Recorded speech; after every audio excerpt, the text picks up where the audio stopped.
अब बच्चों स्वर संधि के भेद। संधि के मुख्य रूप से 3 भेद होते हैं। कौन कौन से? स्वर संधि, व्यंजन संधि और तीसरा है विसर्ग संधि। ठीक है, ये देखिए ये संधि बना हुआ है, इसके 3 भाग हुए, स्वर संधि, व्यंजन संधि, देन विसर्ग संधि। ठीक है, अब स्वर संधि में क्या है? स्वर प्लस स्वर, यानी स्वर संधि में क्या है? स्वर का स्वर के साथ मिलान होता है। व्यंजन में व्यंजन का स्वर के साथ, व्यंजन का व्यंजन के साथ, स्वर का व्यंजन के साथ, यानी एक तरफ व्यंजन होना बहुत ज़रूरी है। और व्यंजन प्लस व्यंजन बराबर व्यंजन, व्यंजन प्लस स्वर बराबर स्वर। ठीक है, ऐसे ही विसर्ग संधि। विसर्ग संधि में भी क्या है? विसर्ग प्लस स्वर, विसर्ग प्लस व्यंजन। स्वर संधि। अब स्वर संधि का स्वरों का स्वरों के साथ मेल होने पर उनमें जो विकार उत्पन्न होता है उसे स्वर संधि कहते हैं। बच्चों वर्ण तो आप लोग समझते हैं ना, हम पढ़ा चुके हैं। दीर्घ स्वर, क्या है, स्वर, दीर्घ स्वर, प्लुत स्वर, दीर्घ स्वर, व्यंजन, महाप्राण व्यंजन, अंतस्थ व्यंजन, ये सब पढ़ा चुके हैं, दोबारा रिवाइज करने की ज़रूरत है। तो यहाँ पर हमने स्वर संधि के लिए क्या?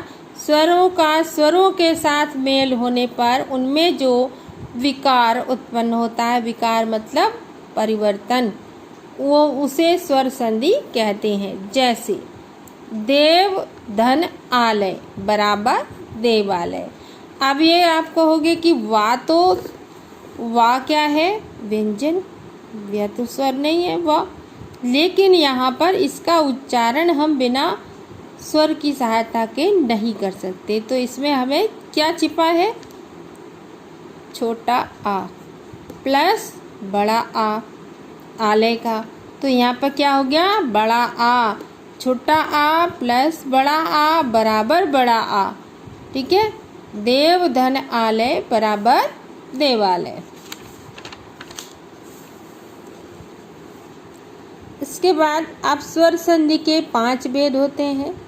दीर्घ संधि, गुण संधि, वृद्धि संधि, यण संधि और अयादि संधि। ठीक है, स्वर संधि के कौन कौन से भेद? दीर्घ संधि, गुण संधि, वृद्धि संधि, यण संधि और अयादि संधि। अब दीर्घ संधि हम समझेंगे सबसे पहले।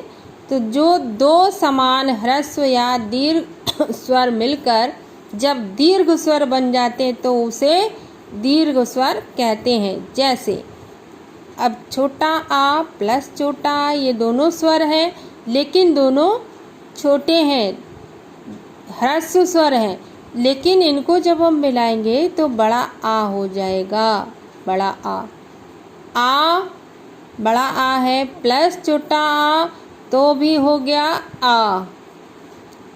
धन आ बराबर आ प्लस आ बराबर आ, यानी छोटा हो या बड़ा, ह्रस्व माने छोटा, दीर्घ माने बड़ा, 2 समान बट एक जैसे होने चाहिए। आ के आगे आ, बड़े आ के आगे आ, छोटे आ के आगे आ, दोनों पूरे में आ शब्द आया है, छोटे है बड़ा है। ठीक है, तो चाहे दीर्घ स्वर हो या ह्रस्व स्वर हो, जब इनका आपस में मिलान हो तो उसे दीर्घ संधि कहते हैं, बट एक जैसे होना चाहिए। अगर आ के बाद ई है तो स्वर संधि नहीं होगी, आ के बाद ऊ है तो भी नहीं होगी। ठीक है, तो एक जैसे होने चाहिए। आ के बाद अ, बड़े आ के बाद अ। अब देखो उदाहरण भी दिए हुए हैं। छोटे आ प्लस छोटा आ के उदाहरण क्या है? हिम धन अंशु बराबर हिमांशु। छोटा आ प्लस छोटा आ बड़ा आ हो गया। स्वधन अर्थ स्वार्थ, छोटा आ प्लस छोटा आ बड़ा आ हो गया। परधन अधीन, छोटा आ प्लस छोटा आ बराबर पराधीन। अब आप ये मत कहना कि आ कहाँ से आ गया, क्योंकि ये व्यंजन है। व्यंजन को हम बिना स्वर की सहायता के नहीं बोल सकते, ठीक है। अगर हम बोलेंगे तो वो सही से काम नहीं करेगा, गलत होगा, ठीक है। अब ऐसे ही सूर्य धन अस्त, अब इसमें भी अ प्लस अ, मत धन अनुसार अ प्लस अ, मतलब सब में आ ही है, ठीक है। ऐसे अगला उदाहरण आ प्लस आका, शिव प्लस आलय शिवालय। छोटा आ प्लस बड़ा आ, छोटा आ प्लस बड़ा आ, सेम है ये तो दोनों। धर्म धन आत्मा धर्मात्मा, छात्र धन आवास छात्रावास, गज धन आनंद गजानन, विस्मय धन आदि विस्मय आदि, ठीक है। अब तीसरा उदाहरण अ प्लस अ बराबर आ, रेखा प्लस अंकित आ प्लस छोटा बराबर बड़ा आ हो गया। यथा प्लस अर्थ आ प्लस छोटा बराबर यथार्थ। तो बच्चों ये उदाहरण आप लोग देख लीजिएगा। अब हम आगे बढ़ते हैं।